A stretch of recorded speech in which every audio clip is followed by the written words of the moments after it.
Ladies and gentlemen, please allow me to present to you the love of my life.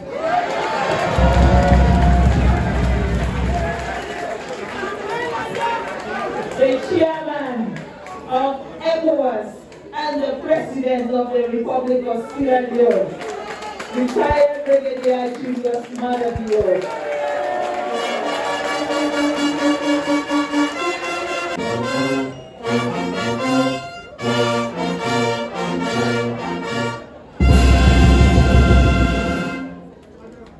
Thank you. Let's sit down, please.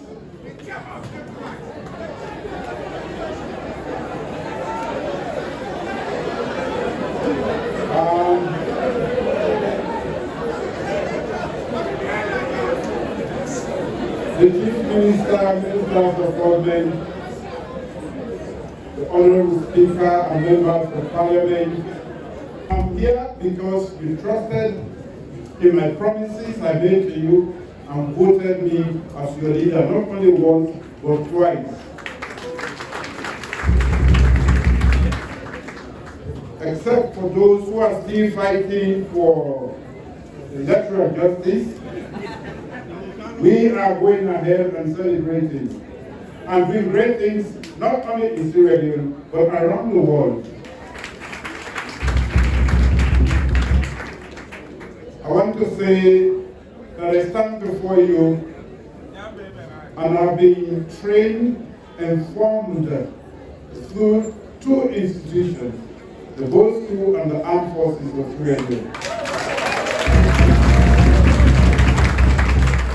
I'm proud that my colleagues are here in the numbers,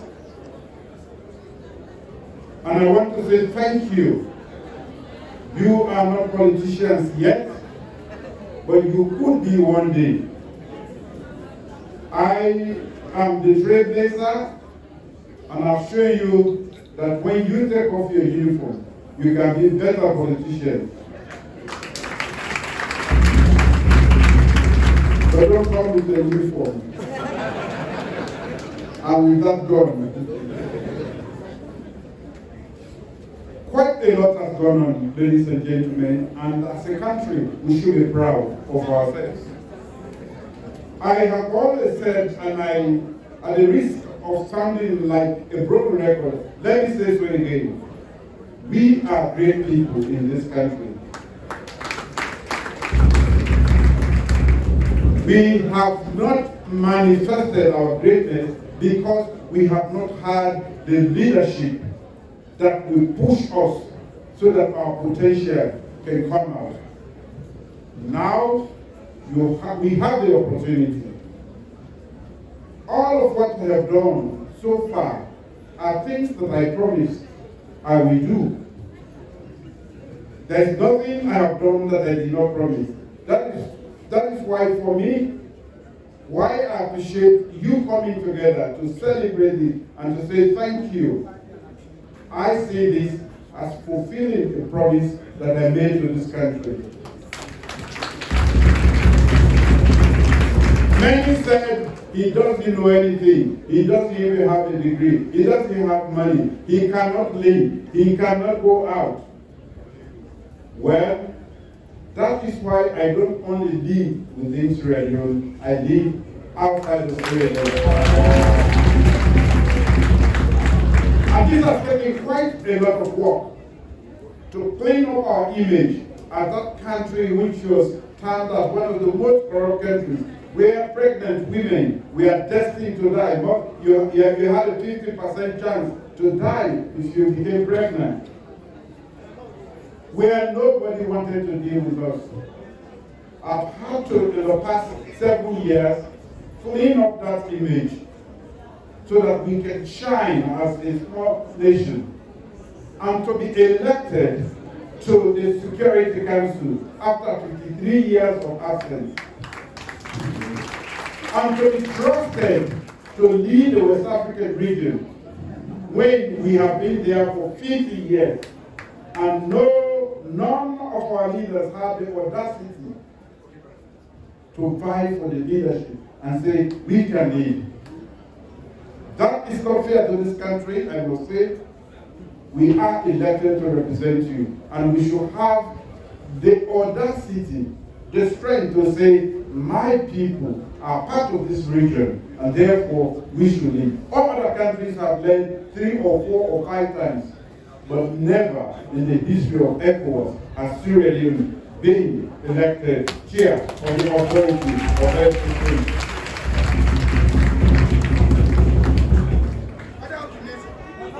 There are quite a lot of facts that we have forgotten so quickly, and I'm happy that the Honorable Alpha Khan reminded us that maybe we celebrate and talk about these things when we are still alive. That will strengthen us, that will boost our morale as a people, and also our self-esteem, especially for our children in whom we are investing so much so that they can raise this nation to greater heights. Today, I'm proud to say that we have accomplished this all together. And I feel prepared again and energetic to go for more, because Sierra Leone deserves better. Sierra Leone deserves better. And we are a great people. We only need to work together and not in silos.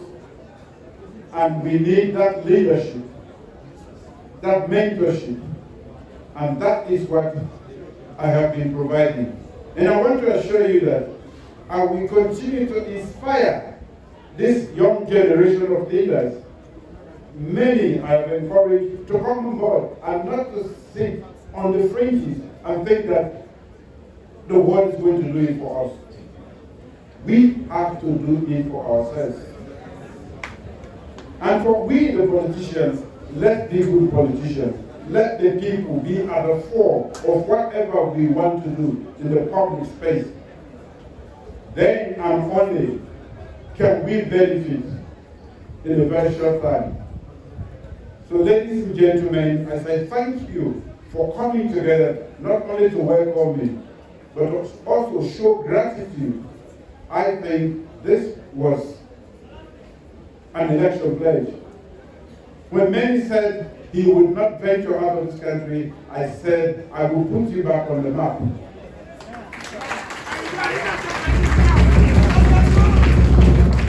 We talk, we do it.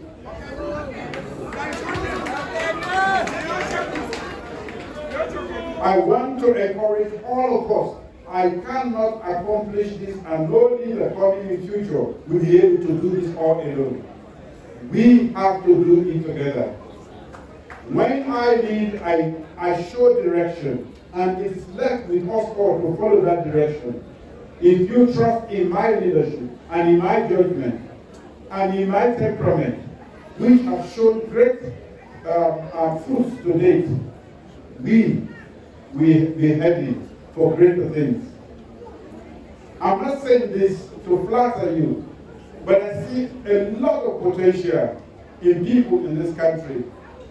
But we are always working in silos or diametrically opposed to the good forces that exist among us.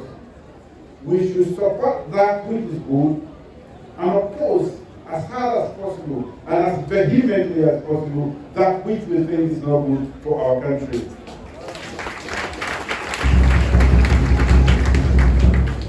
Ladies and gentlemen, I am proud and honored to be your leader.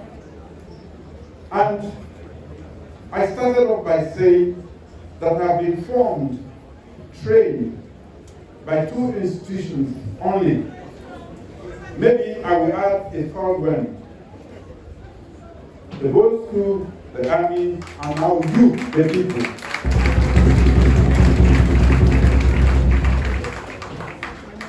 In the public space, they say he doesn't talk too much, but I'm acting way beyond what I can say. Yes, politics is about talking. You have to talk. But this is part of my own leadership style. When you talk, I read what you say, and I also try to understand what you don't want to say. So this is how I learn.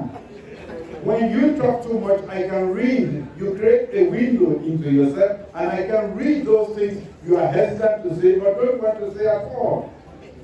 Permit me to lead with my own leadership style.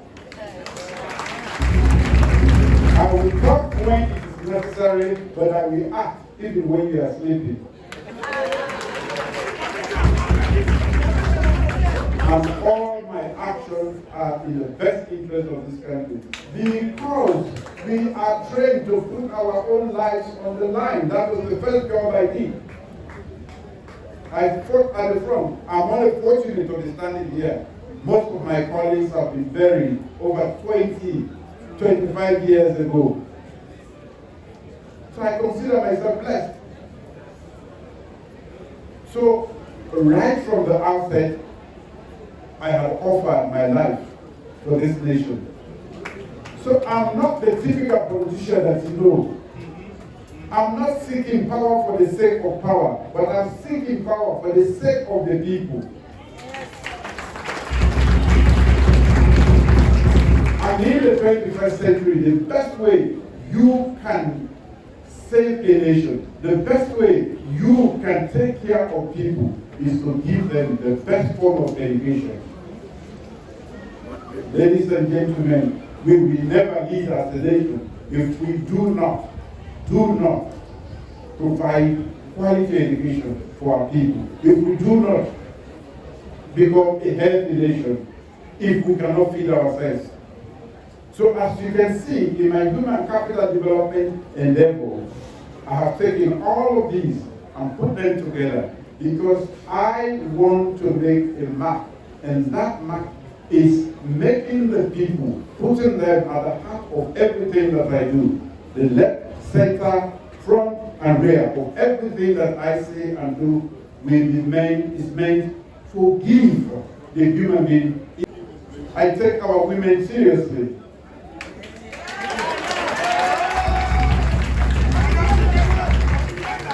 And I want to thank you for all the support. I mean, you cannot be serious about development when you put more than 50% of your population to the rear, or keep them in the kitchen, or you do not empower them. You are not serious. That is lip service to development. That is a basic truth that we have to accept. So it is not by coincidence, or rather it is purposeful on our part to make sure that we bring the women along with us. I've started with 30%. We could exceed that if the women themselves are serious about all.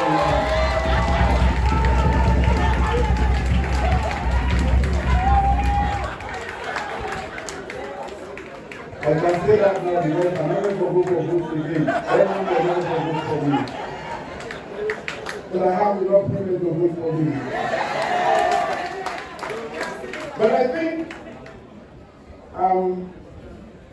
the men they are resisting, but they are enjoying it now. They are enjoying your company. The more the merrier, also. So thank you all from the bottom of my heart. But for me, this was just an accomplishment of a promise I made that I will put Sierra Leone back on the map.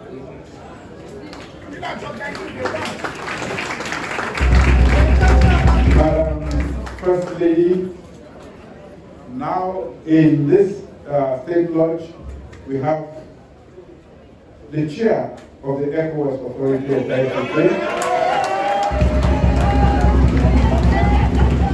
And we have the president of all the women, first ladies in Africa. Sierra Leone should be proud. We are setting the target high, the bar high. So, as you gear up to elect your new leaders, and finally our next president of the Republic of Sierra Leone, that is for the SLPP, don't do so on emotion. Don't do so on emotion. that I am going to vote in that election, and I am a delegate.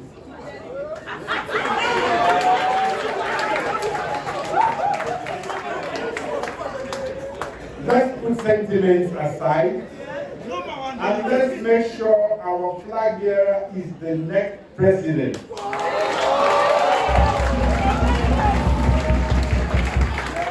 No apologies about that. I have a party that does well. In its weakest form, it's better.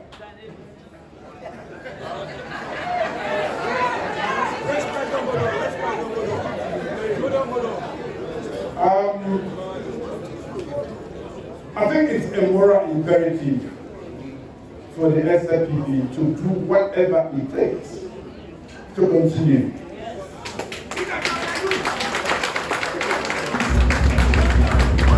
Which means when it comes to choosing our leader, I can see many faces here and I know how hard you fought in the trenches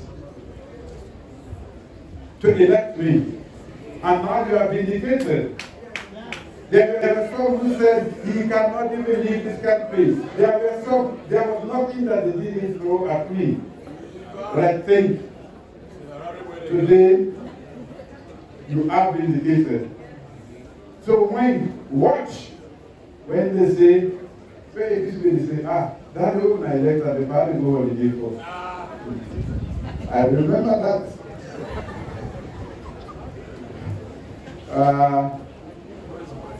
The Medemane Joan Proverb, one track they will make for Arata. If you go meet Babu in the London, he said that travel picture, those things are beat one bit more common.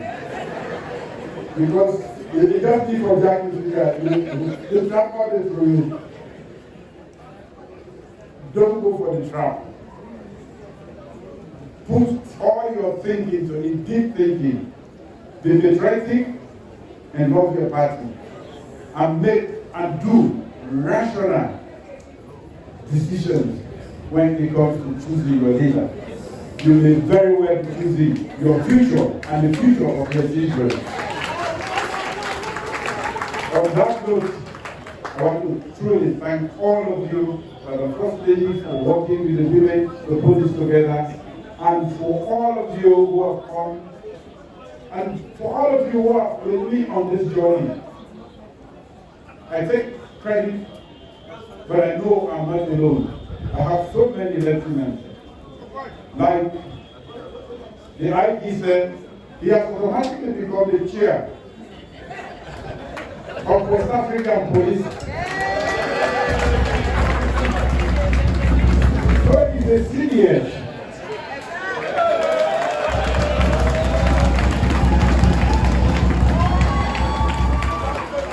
My Minister of Foreign Affairs is now the chairperson. And he's doing very well. He's well respected. You know, I was accused of being biased, that I'm bringing too many young people. Sometimes they say women, and the other time they say young people. But our performance out there, I had great reviews about the performance of our Security Council team that we put together. One of the common members in the team, Imra Khan. This is to tell you that while we need the experience of us who are older, in that mix, you still can mentor, train, and coach our youth who are in their large numbers, so that there is no deficit when we will leave finally. If we don't do that, then there will be a gap. And that will be the time when we will be the most vulnerable. Some of us may not be able to talk anymore. But if you train them now, you are assured that you have a pair of hands capable to to take over, maybe better than what we are doing now. So I'm proud